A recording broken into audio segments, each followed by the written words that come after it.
Welcome back to your 5-Minute Football Fix. I'm Steven Miranda. I'm Jeff Ellis, and it is Tuesday, November 23rd, 2011. Lots to talk about today. Tim Tebow receives less than dreaded vote of confidence from VP John Elway. He gets a vote of no confidence. That's right. Anyways, what lessons learned from Monday Night Football last night? Raheem Morris has this crackpot idea that the Bucs can still make the playoffs. Jabbar Gaffney has some suicidal recommendations for one of his Twitter followers. And in this season of giving, we've got some great notes from Jets camp. All right, we're going in the hurry up because we got a lot to cram in today. Tim Tebow received far less than the vote of confidence that guys frequently get. He actually got a vote of no confidence. During John Elway's weekly radio show on KDSP, the host asked Elway if they had found their quarterback, and Tim Tebow.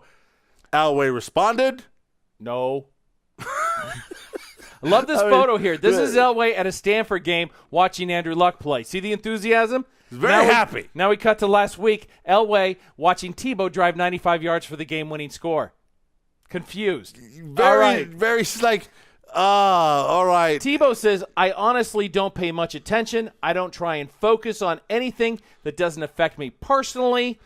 I go out there every single day, and I'm going to continue to do it and work hard and focus on what I can control. And what you can control, Tim, is okay, but John Elway ultimately controls whether you play for the Denver Broncos or not. Now, Steven, lessons learned from Monday Night Football last night. The game was really great for about 15 minutes. It was really close. And we learned that Tyler Palko has nothing to do with Falco, the one-hit wonder, and he could not rock me Amadeus last night. No, but he might want to return to the Montreal Alouettes or the California Redwoods.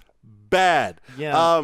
After the first quarter. The first quarter, he was handling his business. They managed him with screen passes and little dump-offs. Then the Patriots, after halftime, they said, we are not losing to the Kansas City Chiefs. And they didn't. They beat them 34-3. 34-3 beat down. The Patriots are now 7-3. The Kansas City Chiefs now 2 games behind the Oakland Raiders. Now, Raheem Morris has this crackpot notion that his team can still make the playoffs. Now, I like Raheem Morris. We love Ra. I like Raheem Morris, but here you go, Coach. When you come out and say that you're going to run the table, you got to win 6 games in a row just so you can be 10-6 and have the possibility of making the playoffs. Coach, not everybody can run the table, and especially when you've got Atlanta, Dallas, the Carolina Panthers twice on your schedule, it's going to be really tough. It's going to be very tough. Funny thing, when teams play each other, somebody has to lose. And at this point of the season, everyone's saying, if we ran the table. Well, not everyone's going to run the table. You know what, Jeff? If the Rams ran the table, they still couldn't catch the San Francisco 49ers. Okay, so with the exception of the NFC West, if everybody ran the table, they could still be in the playoffs. Well, except the Rams and the Cardinals. No, the Packers are even. Minnesota. Lions are right there. Minnesota cannot. Minnesota can do it. Okay, most teams are still in the hunt with 6 games why left. is it that when we get late in the season, though, if a team's like 5-5, 4-6, if we run the table, good luck with that. If the season ended today, Jabbar Gaffney has some really interesting thoughts. Seriously, Jabbar, what is our motto here at NFL Rants and Raves? Don't tweet and drive.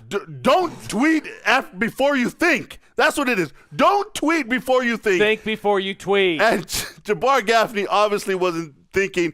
Yesterday, Sunday, after their loss to the Dallas Cowboys in overtime, he took to Twitter to basically let out some emotions. Yes. And when a Cowboy fan who tweeted back to him said, the record of 3-7 is nothing to be proud of, he went off the hook. Yes, he said, first of all, he's like, look, we're 3-7, you dumb. And then he says, and that's not a record to be proud of. I'm just proud I'm not you. Get a life or kill yourself. Get a life or kill yourself. Now, what I wish is that the PR staffs of all the 32 teams would send out daily little reminders of things you can't do. Social media bullying. You tweet. Social media bullying, cyberbullying is a big deal right now around the world. Got to be more careful. Come on, Jabbar. Please, just don't.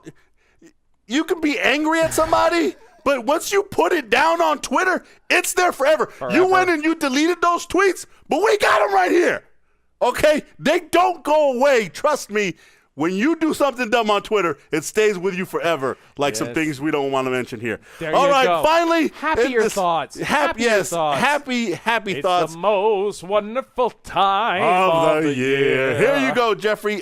Coming out of Jets camp, Plaxico Burress was not at practice yesterday, and Rex Ryan said he will not be at practice today either. He's got 2 personal days to do some good stuff. He's actually spending time at his hometown in Virginia, visiting his old high school, hanging out with the kids, and handing out free turkeys. That's some good stuff. Plax, 2 thumbs up, buddy. There you go. Plaxico Burress learned his lesson. He's getting it.